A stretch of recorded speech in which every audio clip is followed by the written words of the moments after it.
Kidlat News Updates. Sa ating mga balita, DILG bubuo ng task force sa investigasyon ng Pogo Hub sa Porac, Pampanga. Divorce bill ipinadala na sa Senado.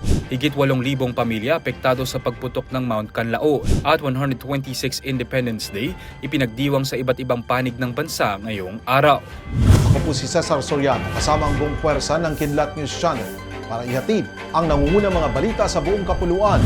Ngayon, Bubuo ang Department of the Interior and Local Government o DILG ng isang task force na mangunguna sa investigasyon sa ni-raid na Pogo Hub sa Porac, Pampanga kamakailan. Ayon kay DILG Secretary Benjamin Abalos Jr., nais nitong maberipika kung lehitimo nga ba ang mga permit nito. Dagdag pa ng kalihim na magiging batayan ang investigasyon ng task force kung may mga opisyal ba ng gobyerno na dapat managot sa umano'y iligal na operasyon ng naturang Pogo Hub. Samantala, bukod sa mga nadiskubring uniforme ng mga Chinese military sa lugar, natagpuan din dito ang isang Chinese Outstanding Sergeant Badge, Philippine passports, alien certificate registration ng mga Chinese workers, GPS trackers at maraming vault ng pera. Kabilang din sa mga na-rescue ng Presidential Anti-Organized Crime Commission ang mga hayop sa loob ng compound gaya ng mga aso at mga ibon. Ipinadala na sa Senado ang Absolute Divorce Bill na ipinasa ng House of Representatives sa ikatlo at final reading noong May 22 ayon kay Albay 1st District Representative Edsel Lagman. Nakasaad sa statement ni Lagman na ang House Bill No. 9349 ay isinumite sa Senado base sa liham na galing kay House Secretary General Reginald Velasco at naka-address kay Senate President Francis Escudero na may petsang June 10, 2024.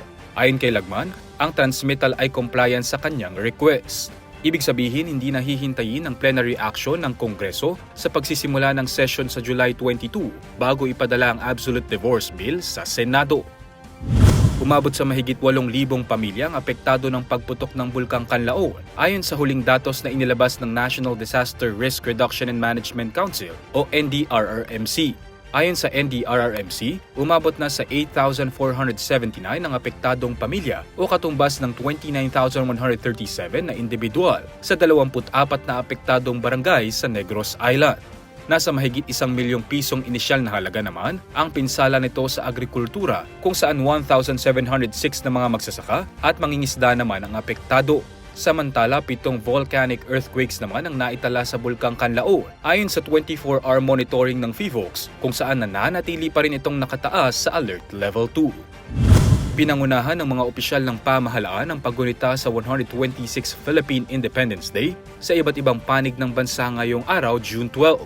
Dumalo si Pangulong Ferdinand Marcos Jr. sa isang flag ceremony at nag-alay ng bulaklak sa Rizal Monument sa Luneta Park sa Maynila. Sa kanyang mensahe, binigyang diin ng Pangulo na ang tunay na kalayaan ay masasaksihan sa mga Pilipinong lumalaban sa pang-araw-araw na mga hamon. Kasunod nito ay isang van d'honneur ang dinaluhan ng Pangulo sa Malacanang kasama ang ilang foreign dignitaries at iba pang opisyal ng gobyerno. Highlight ng pagtitipo ng ceremonial toast ng Pangulo kay Most Reverend Archbishop Charles John Brown na ani ay sumasagisag sa pagkakaisa, respeto at kooperasyon sa pagitan ng iba't ibang bansa. Samantala, pinangunahan ni Chief Justice Alexander Gesmundo ang flag raising ceremony kaninang alas 8 ng umaga sa Pinaglabanan Shrine sa San Juan City kasama si Mayor Francis Zamora.